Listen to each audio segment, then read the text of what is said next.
और फिर उसके बाद 9वां नंबर, बदगुमानी से बचते रहो, तजस्सुस ना किया करो, किसी की पीछे खोज नहीं लगाया करो, किसी की आयब के पीछे खोज नहीं लगाया करो, गीबत ना किया करो।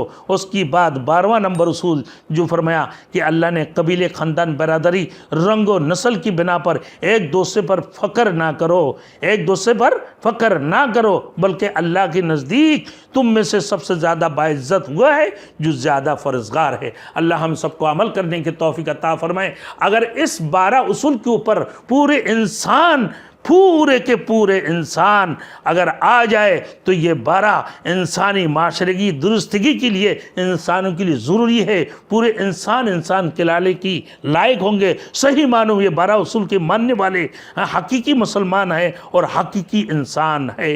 वीडियो देखने के लिए हमारी दूसरे चैनल मौलाना हबीबुल्लाह रोहानी ऑफिशियल को सब्सक्राइब कीजिए।